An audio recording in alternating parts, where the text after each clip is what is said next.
परम संत कृपाल सिंह जी महाराज की जय। सत की खोज।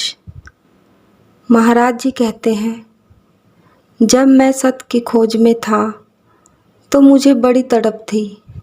मैं रात को एक किताब पढ़ना शुरू करता था, बिना रुके सारी रात पढ़ता रहता था तथा सुबह होने पर ही यह समझकर उठता था कि अभी कोई रास्ता नहीं निकला।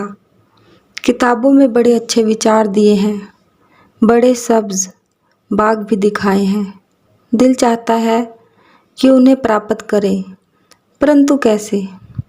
किताब कहती है कि प्रभु सर्वव्यापक है, कोई जगह उससे खाली नहीं। वह प्रत्यक्ष नजर आता है, परंतु उसे कैसे देखें? यह बड़ा सवाल था। क्या नहीं, मैं यही कहता हूँ कि यह सिर्फ देखने का मजमून विषय है। इसी तलाश में मैंने धर्म ग्रंथों का अध्ययन किया। सबसे पहले अपने परिवार संबंधी, जिसमें मैं पैदा हुआ था। सिख धर्म ग्रंथ रूहानियत का एक बड़ा खजाना है, जो बड़े साइज के लगभग 1400 पृष्ठों पर फैला हुआ है। इसकी यह महानता है कि इसमें कई महापुरुषों की वाणी एक जगह मिल जाती है। वे दुनिया के सबसे पुरातन धर्म ग्रंथ हैं। वेदों में भी एक नहीं कई ऋषियों की वाणियों का वर्णन मिलता है। उसके बाद के सभी ग्रंथों में किसी एक विशेष महापुरुष जो किसी समय में आए की वाणी है, चाहे उनकी शिक्षा वैसी ही रही है। मैं केवल इन ग्रंथों की महानता बता रहा हूँ, जो अभी करीब 400 साल पहले का लिखा हुआ सिखों का धर्म ग्रंथ है, जिसमें जितनी भी इकट्ठी की जा सकी सभी महापुरुषों की वाणी दर्ज है। जब मैं सत की खोज में था तो मैंने फारसी भाषा में मौलाना रूम, शम्स, तबरेज तथा मध्य पूर्व के दूसरे महापुरुषों की वाणियों को पढ़ा। इन महान ग्रंथों पर मैंने बड़ी बड़ी टिप्पणियाँ पढ़ी और पाया कि हर टिप्पणीकार ने पुस्तक का असली अर्थ समझने के बजाय अपने विचार थोपने की कोशिश की है। क्योंकि मैं इन टिप्पणियों से पथभ्रष्ट नहीं होना चाहता था, इसलिए मैंने फारसी भाषा का गहन अध्ययन किया। जब मैं इन ग्रंथों को इनकी अपनी भाषा में समझने के काबिल हुआ तो पाया कि इनके असली अर्थ उन टिप्पणीकारों से कहीं हटकर हैं। स्पष्ट है कि सभी धर्म ग्रंथ हमें बताते हैं कि प्रभु एक है। मुझे जन्मजात भी यही भरोसा था। मुझे परमात्मा के बारे में कभी शक नहीं था, परंतु धर्म ग्रंथ हमें बताते हैं कि किसी ऐसे की संगति करो जिसने प्रभु को जान लिया हो।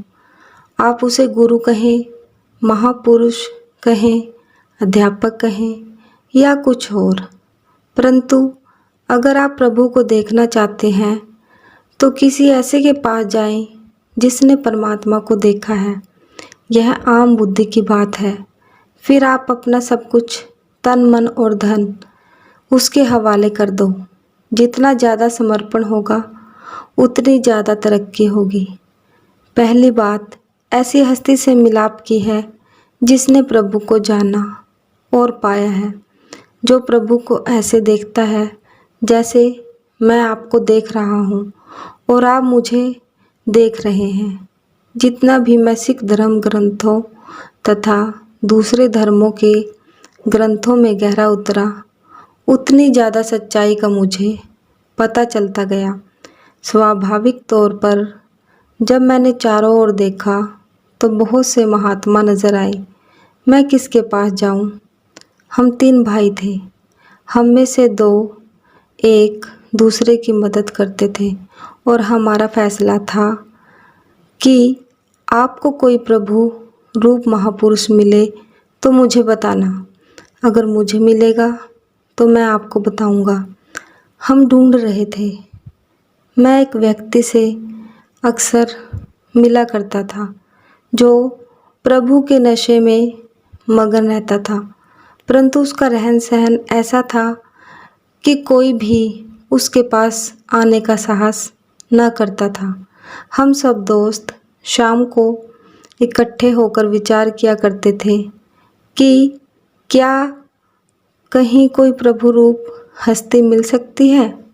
तब मैंने उन्हें बताया कि मैंने एक आदमी को देखा है जो प्रभु के नशे में मस्त है, परंतु वह बड़े सख्त स्वभाव का है।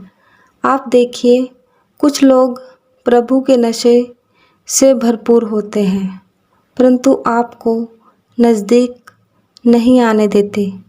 आप लोग बातें कर सकते हैं, सवाल कर सकते हैं, तर्क वितर्क कर सकते हैं और आलोचना कर सकते हैं, परंतु यह आदमी ऐसा सहन नहीं करता था।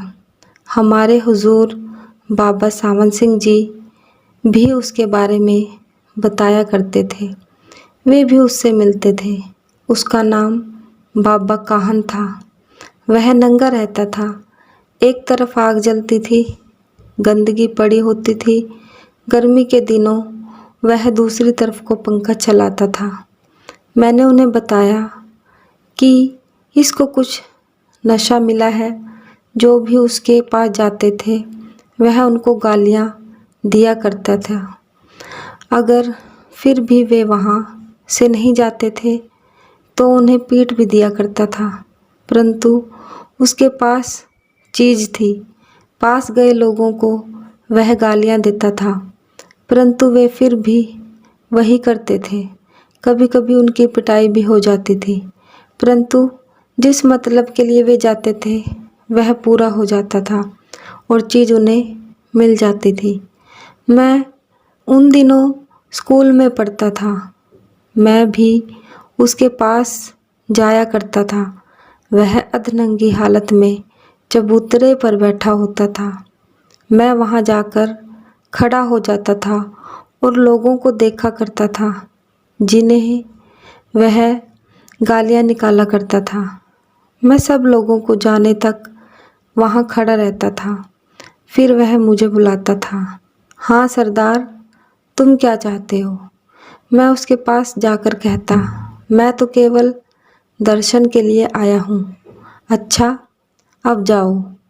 मेरा उससे बस इतना ही संबंध था।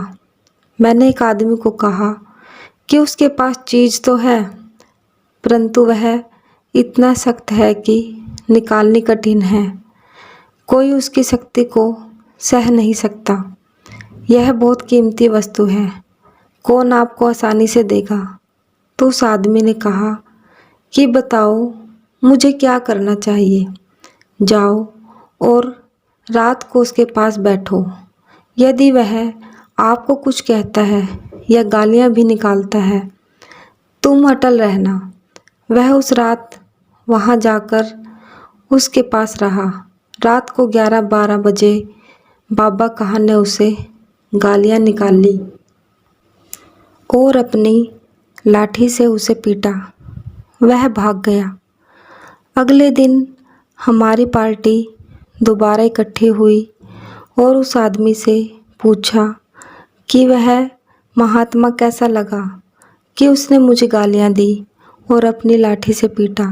मैंने कहा कि ठीक है, महसूस ना करो, उसके पास चीज़ तो है, फिर जाओ। इस प्रकार वह अगली रात फिर गया। बाबा काहन ने न केवल उसे पीटा बल्कि जलती हुई लकड़ी उठाकर उसको मारी। वह आदमी फिर चला आया। अगले दिन उसने लकड़ी तो ना मारी, परंतु कुएं में लटका दिया। वह फिर वापस चला आया। तीसरे दिन मैंने उससे पूछा, सुनाओ कैसा रहा? ठीक है, मैंने कहा, महसूस ना करो, कुछ चीज़ उसके पास ज़रूर है। वह उस दौलत को छिपा कर रखना चाहता है, आपको नहीं देना चाहता। चलो, महसूस ना करो, दिल पर ना लगाओ, चाहे वह आपको मार भी दे। तीसरी रात वह फिर गया। जैसा मैंने आपको बताया, उस आदमी ने वैसा ही किया। उस बाबा ने जलती लकड़ी से उसे घायल भी कर दिया, परंतु वह ना हटा। आधी रात के बाद करीब एक बजे बाबा काहन ने उससे पूछा, आखिर तुम चाहते क्या हो? तुम मेरे पास क्यों आ रहे हो? उस आदमी ने विनती की कि महात्मा जी, मुझे कुछ दीजिए। फिर उसने उस आदमी को शब्दवाणी सुना दी। कुछ लोगों के पास यह दौलत होती है, परंतु वे उसे पूरी तरह छिपा कर रखते हैं, उसे किसी को देते नहीं। 1912 में मुझे अपना जीवन लक्ष्य तय करने में 10-11 दिन लगे। रात को मैं उस समय घर से बाहर चला जाता था जब मुझे कोई न देख रहा होता और सोचता रहता था कि जीवन में मेरा क्या उद्देश्य होना चाहिए। जीवन में मेरी भी कुछ बनने की अभिलाषा थी। प्रभु कृपा से कुछ पुराने संस्कार भी थे, तो मैंने अंतिम फैसला किया, प्रभु पहले और दुनिया पीछे। सब धर्म ग्रंथ कहते हैं कि आप प्रभु प्राप्ति करो तो सब चीज़ें अपने आप प्राप्त हो जाएंगी। दफ्तर में मेरी अच्छी पोजीशन थी। मेरा सबसे बड़ा अफसर मुझे कंट्रोलर से भी ज़्यादा प्यार करता था। तो मेरा कहने का मतलब है कि आप फैसला करो कि आप क्या बनना चाहते हो। क्या अपने घर वापस नहीं जाना चाहते? कहो नहीं, हाथ उठाओ। नहीं, हर कोई जाना चाहता है, परंतु करना कोई नहीं चाहता। प्रभु आपका इंतज़ार कर रहा है और जाने के लिए किसी की तैयारी नहीं। गंदी नाली के उस कीड़े की तरह जो कहता है कि ले जाने के लिए क्या आपको कोई और नहीं मिलता। मैंने बताया कि 1912 में मैं एक मुसलमान दार्शनिक फिलोसोफर से मिला जो रूहानी पुरुष था। वह मेरे पास आता था और मैं उससे मिलता रहता था। उसका सख्त हुक्म था कि घर में किसी को ना घुसने दिया जाए। मैं जाता था तो देखता कि वह मुसलमानी ढंग से घंटों इबादत में लगा रहता था। एक दिन मैंने उससे पूछा कि मुसलमानों में नमाज तो केवल 4 बार पढ़ते हैं, झुके और उठे, परंतु आप घंटों लगे रहते हैं, ऐसा क्यों? उसने जवाब में कहा कि 5 बार तो लाजमी है जो सब ने करनी है। इससे जितना अधिक मैं करूँगा वह खुदा के रिझाने के लिए है। अगर आप सतगुरु या प्रभु को प्रसन्न करना चाहते हैं तो अधिक से अधिक समय जितना आपके ज़रूरी फ़र्ज़ दुनियावी काम अदा करने के बाद बचे, इस काम में लगाएं। यही आपसे अपेक्षा की जाती है। 1912 में मैंने कुदरत के नियमों की एक हैरानीजनक घटना देखी। अब्दुल वहाब नामक एक मुस्लिम फ़कीर था जो रात को अपने कमरे में किसी को भी नहीं आने देता था, परंतु मुझे आने जाने की पूरी आज़ादी थी। अभ्यास के समय उसका शरीर फर्श से कई फुट ऊंचा उठ जाता था। आपने प्रसिद्ध भक्त ध्रुव और प्रहलाद के बारे में सुना होगा। कहा जाता है कि उनका शरीर भी अभ्यास के समय ऊंचा उठ जाता था। यह कुदरत के नियमों को जानने का मामला है। अगर दोनों पॉजिटिव साइडें आपस में मिलेंगी तो वे अलग हो जाएंगी और ऊपर उठेंगी। आमतौर पर लोग इन नियमों को नहीं जानते और उन्हें चमत्कार कहने लग जाते हैं। असल में ऐसा कहना ठीक नहीं, क्योंकि ऐसा कुदरत के गुप्त नियमों के आधार पर होता है। संतों के जीवन में ऐसी कई घटनाएं घटी हैं, और अगर हम भी वैसी रहने बनाएंगे और उनकी हिदायत के मुताबिक चलेंगे तो हम उतने ही ज्ञानवान बन जाएंगे जितने कि वे होते हैं, क्योंकि हर महापुरुष का भूतकाल होता है और हर पापी का भविष्य होता है। आप कह सकते हैं कि जो आज महात्मा है वह पहले हमारी तरह था, एमए पास कभी पहली क्लास में पढ़ता था, तो जो सीढ़ी के आखिरी निमन डंडे पर खड़े हैं, यदि वे सही दिशा में चलते हैं तो एक दिन छत पर पहुंचेंगे। लाहौर रिहाइश के समय रात को मैं रावी दरिया की तरफ निकल जाया करता था। उन दिनों वहाँ गूंगा नामक एक आदमी होता था, जो बाद में एक मशहूर पहलवान बना। क्योंकि वह बोल नहीं सकता था, इसलिए उसका नाम गूंगा पड़ गया। वह बहुत ही प्रसिद्ध पहलवान था। सर्दी के दिनों ठिठुरती रातों में उसका पिता उसे केवल कच्छा पहनाकर बाहर निकाल देता था। सारी सारी रात वह कसरत करता रहता था और उसे कसरत करते किसी ने नहीं देखा। परंतु जब वह मशहूर हुआ तो हर कोई उसे जानने लगा। जहाँ वह जाता लोग कहते, देखो वह गूंगा पहलवान जा रहा है। इसी तरह महात्मा एक दिन में नहीं बनते। रोम शहर में एक दिन में नहीं बन गया था, इंसान बन रहा है। लाहौर में एक बार एक नास्तिक ने विभिन्न समाजों के लोगों की एक सभा यह विचार करने के लिए बुलाई कि क्या धर्म की ज़रूरत है। हर धार्मिक नेता ने बाहरी रीति रिवाजों को सिद्ध करने की कोशिश की। मैं भी पहली कतार में बैठा था। फिर वह नास्तिक अपने तर्क के साथ उठा कि धर्म की ज़रूरत नहीं, जिसके लिए उसने कई उदाहरण पेश किए। उसने कहा कि शादी करनी है, इसमें क्या फ़र्क पड़ता है। पंडित हो, भाई हो, मुल्ला हो, जो उन दोनों पति पत्नी पर अपना हाथ रख कर कह दे कि आज से इनका ताल्लुक़ जायज़, ताकि व्यभिचार ना फैले। इससे क्या फ़र्क पड़ता है कि यह काम एक धर्म के रीति रिवाज से हो या दूसरे से। इस पर मैंने खड़े होकर कहा, भाई साहब यह ठीक है, परंतु अगर 10-20 हज़ार लोग आपके विचार के हो जाएं, तब एक नया फ़िरका या सोसाइटी तुम्हें बनानी पड़ेगी। तुम संगठनों से बचना चाह रहे हो, परंतु ऐसा करने पर तुम दूसरा संगठन बनाने जा रहे हो। अगर हर आदमी अपने अपने धर्म में रहकर अपने आप को या आत्मा को और सबकी कंट्रोलिंग उस प्रभु पावर को जान जाए, तो क्या यह ठीक नहीं होगा। भले ही वह नास्तिक था, फिर भी उसने कहा कि जो आप कहते हो वह ठीक है।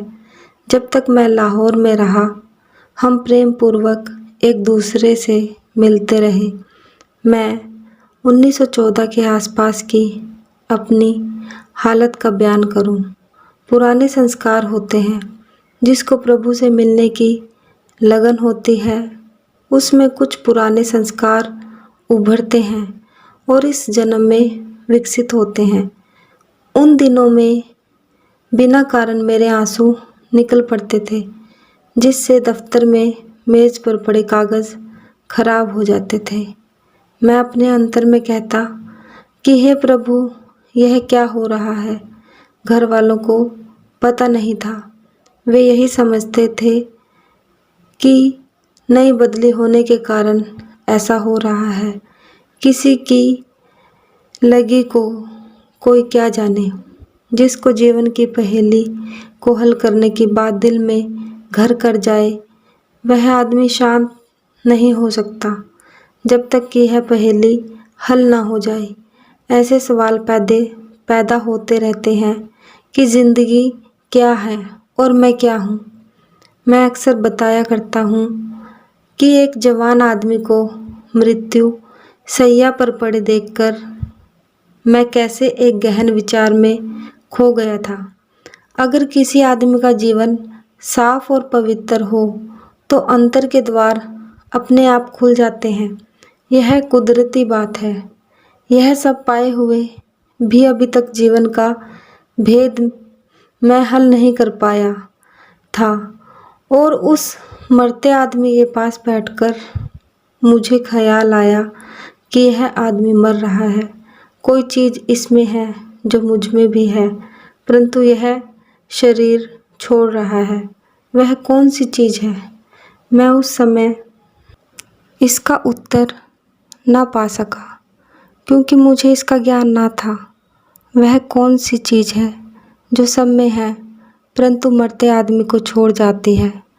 मैं वहाँ बैठ गया और देखा कि किस तरह से उस आदमी ने अपने रिश्तेदारों को पास बुलाया और उनसे अपने द्वारा भला बुरा कह दिए जाने या बुरा हो जाने के लिए माफ़ी मांगी। इसके बाद आंखें बंद हो गई और आत्मा शरीर को छोड़ गई। मैं यह सब देखकर हैरान हो गया। मेरी आंखों के सामने शरीर पड़ा था परंतु उसको चलाने वाला जा चुका था। मैं नहीं जानता था वह कहाँ गया। शमशान घाट के रास्ते पर मैं इस पहेली को हल करने की कोशिश करता रहा और वापस आते हुए मैंने देखा कि एक बूढ़ा आदमी भी मर गया था जिसका संस्कार हो चुका था। कुछ ही गज के फासले पर बूढ़े और जवान जो जीवन के आखिरी पड़ाव पर हैं का संस्कार किया जा चुका था। मेरे दिल पर इस बात का बहुत असर हुआ कि मौत से कोई नहीं बच सकता। पढ़े अनपढ़ सब धोखे में जा रहे हैं। जीवन की यह पहेली मेरे दिल में घर कर गई।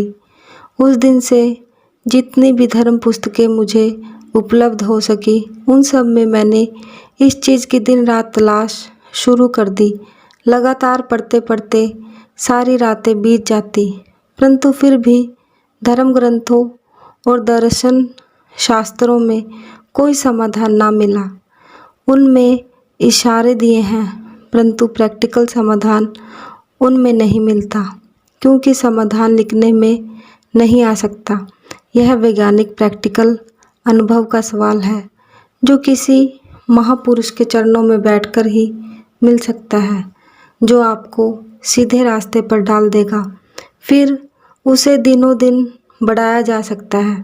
अंत में 1924 में जब मैं हुजूर के चरणों में पहुंचा तो इस अंतरीय अनुभव की प्राप्ति हुई।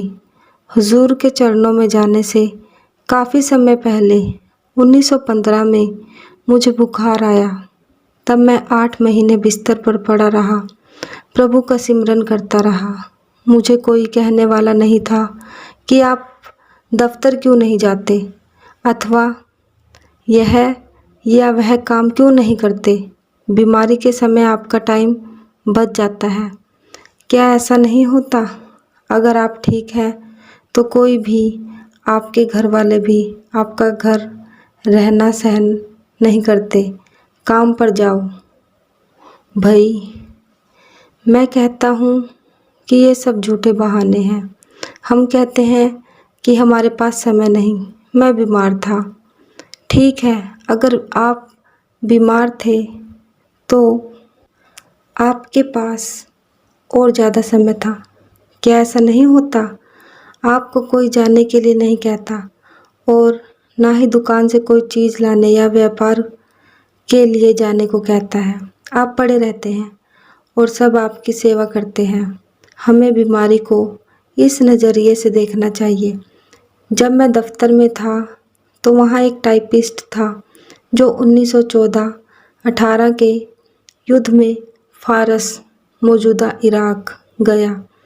सरकार वहाँ महालेखाकार की पोस्ट बनाना चाहती थी, परंतु लड़ाई के कारण योग्य लेखाकार ना मिला। इसलिए उस नए आए टाइपिस्ट को, जिसे अकाउंट्स का बहुत कम ज्ञान था, महालेखाकार की पोस्ट पर बिठा दिया गया।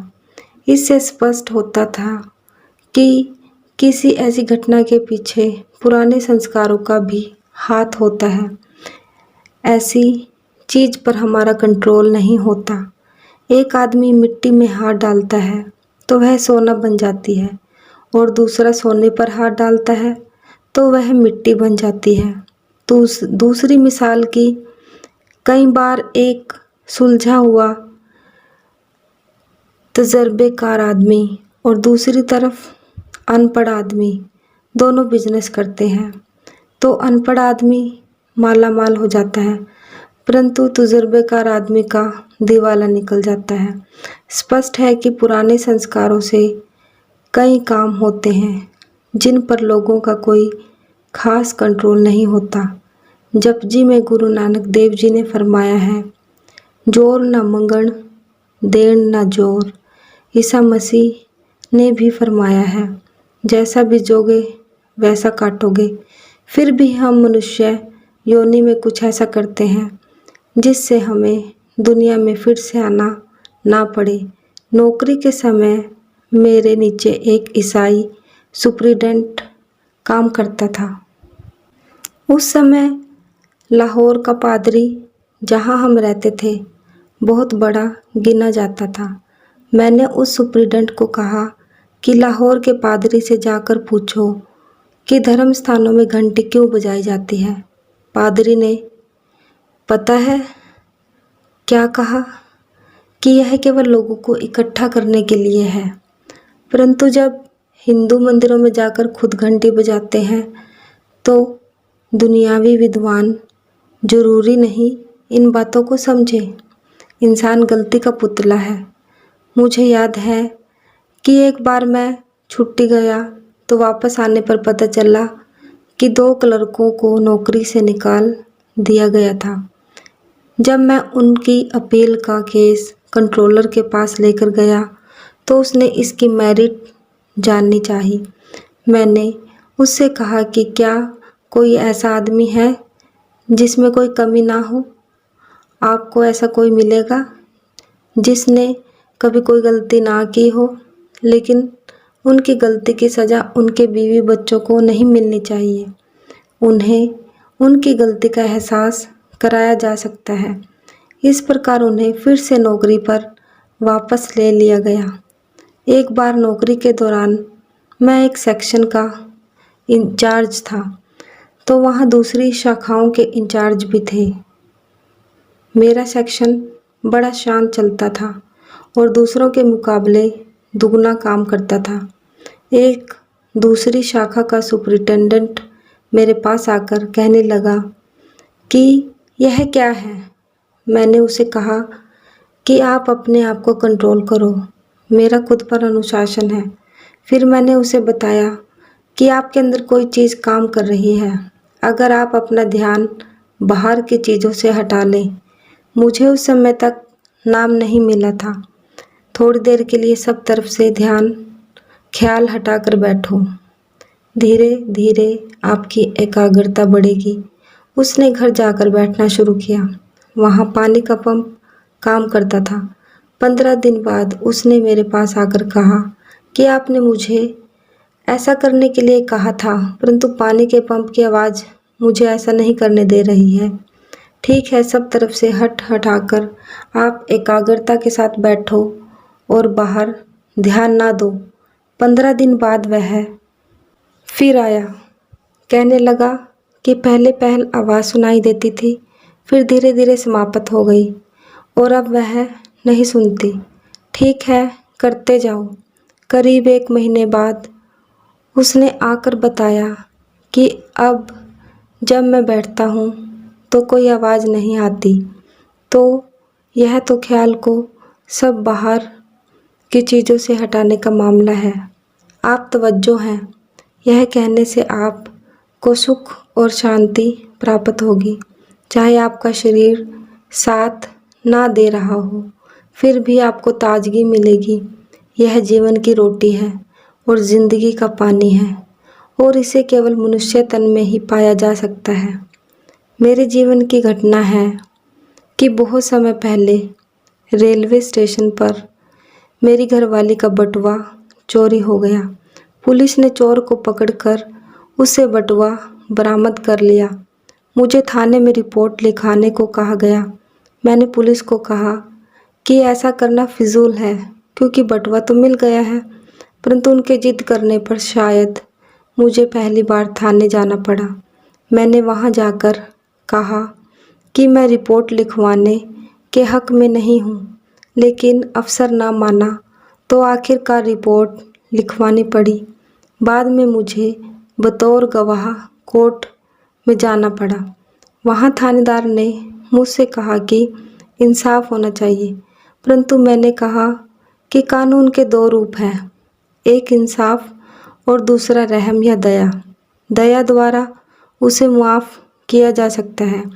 प्रेम में दया पैदा होती है, जिससे मन, वचन और कर्म में अहिंसा उपजती है।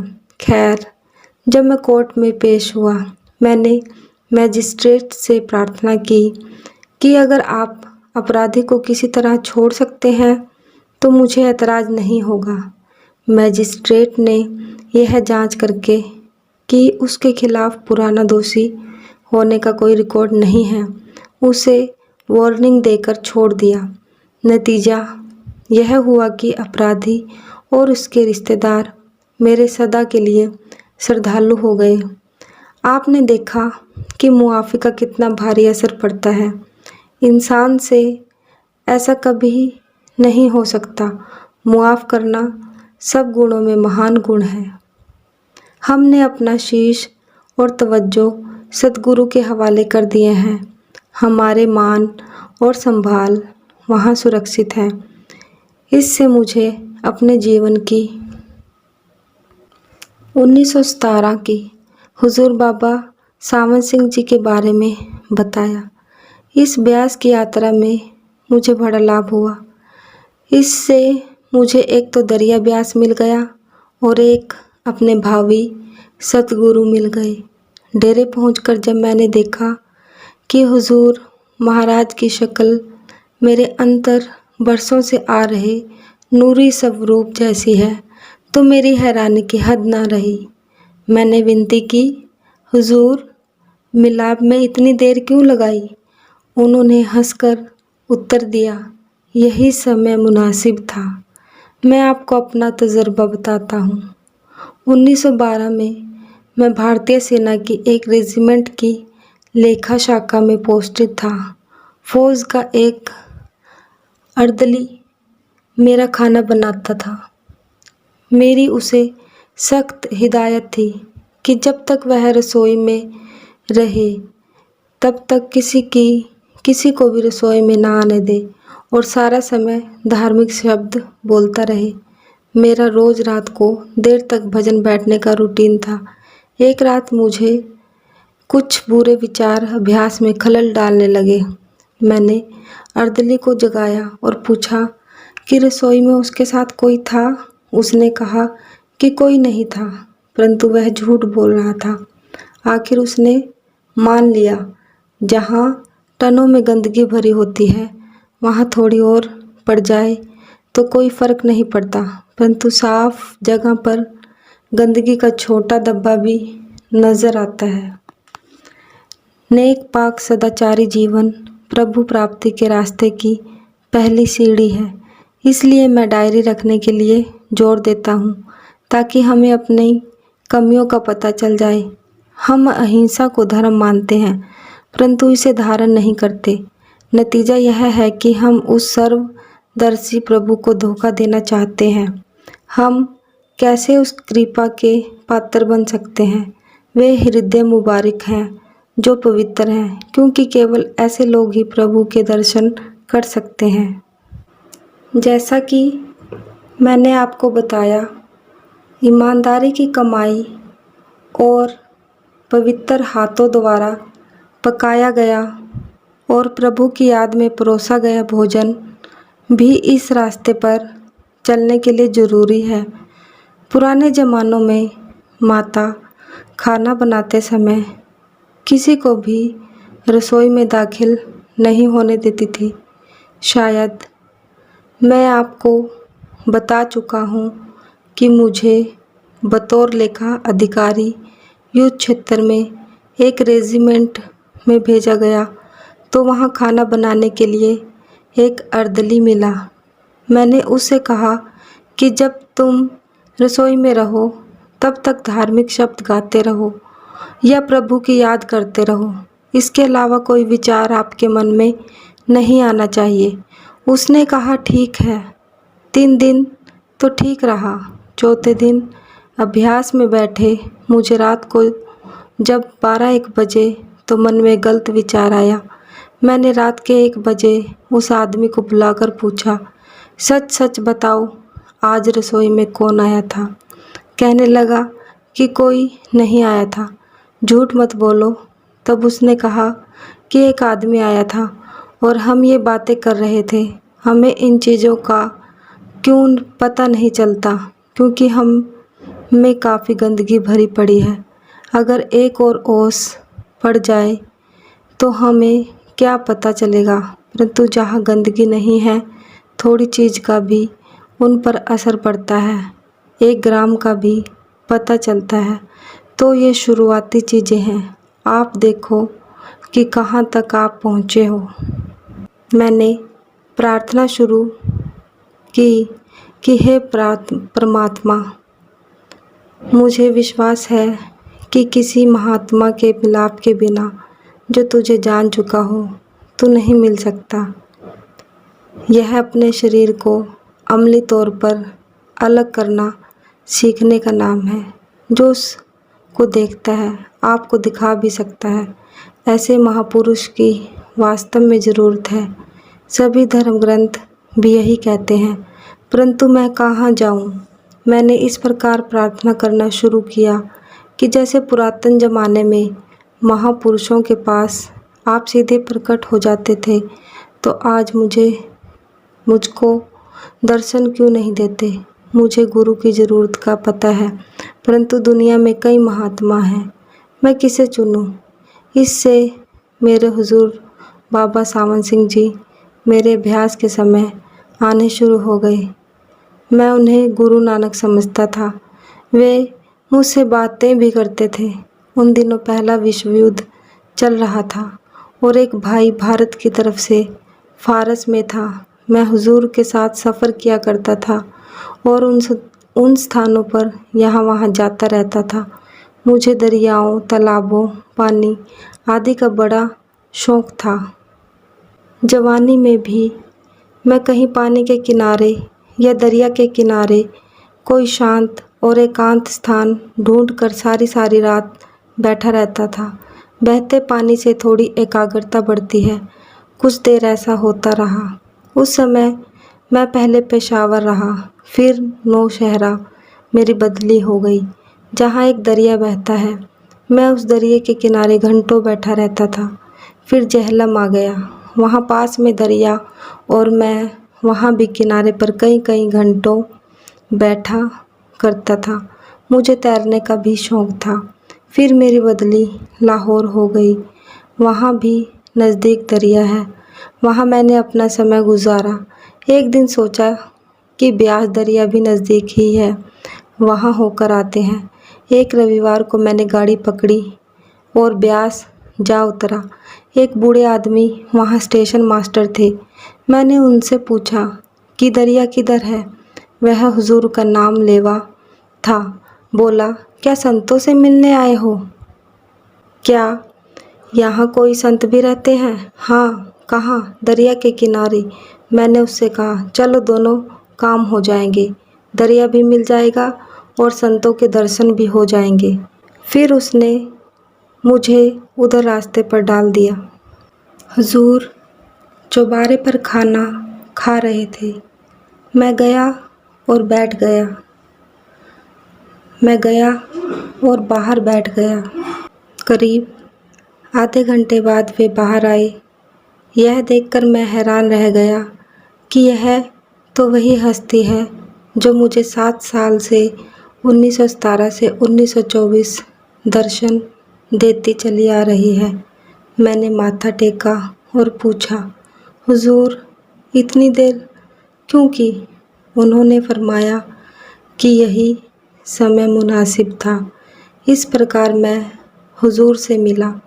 शिष्य जब तैयार हो जाता है तो गुरु आता है, चाहे मन कितना भी शंकालु क्यों ना हो। शायद मैं आप सबसे अधिक शंकालु था। मैं डरता था कि मैं कहीं किसी अधूरे के चरणों में ना पहुंच जाऊं, जिससे मेरा जीवन बर्बाद हो जाए। जब भी मैं उनके पास जाता, महीने में 1 या 2 रविवार मैं जाता था। वे मेरा ऐसा ख्याल रखते थे जैसे पिता अपने पुत्र के आने का रखता है। यह कमरा तैयार करो, यह बिस्तर लगाओ। मैं विनती करता, हुजूर आप चिंता न करें, मैं यहीं आपके चरणों में हूँ। ठीक है, आपको डेरे की देखभाल करनी होगी। जो यहाँ आएंगे आपको उनका ख्याल रखना होगा। ऐसे वचन उन्होंने पहले मिलाप के समय ही फरमाए। अगली बार मुझे नामदान मिला। फरवरी का महीना था और सभी नामदान के लिए बैठे थे। हुजूर ने फरमाया, आप अंदर जाकर बैठो। मैं अंदर गया। उन्होंने मुझे अपने कमरे के अंदर नाम दिया। इस प्रकार मुझे नामदान मिला। मैं इंतज़ार करता रहा, शायद वे मुझे बुलाएंगे या क्या करेंगे। मैं हिलने की हिम्मत ना कर पाया क्योंकि उन्होंने मुझे बुलाया ही नहीं। मैं अंदर बैठा था। फिर वे आए। मैंने विनती की, क्या आप मुझे नामदान देंगे? हाँ, ज़रूर देंगे। जीवन का रहस्य क्या है? इंसान क्या है? आत्मा क्या है? सारे सवाल उसी समय हल हो गए। परम संत कृपाल सिंह जी महाराज की जय। बाबा सावन सिंह जी महाराज की जय। धन सतगुरु, धन सतगुरु। सतगुरु तेरा ही आसरा, सतगुरु तेरा ही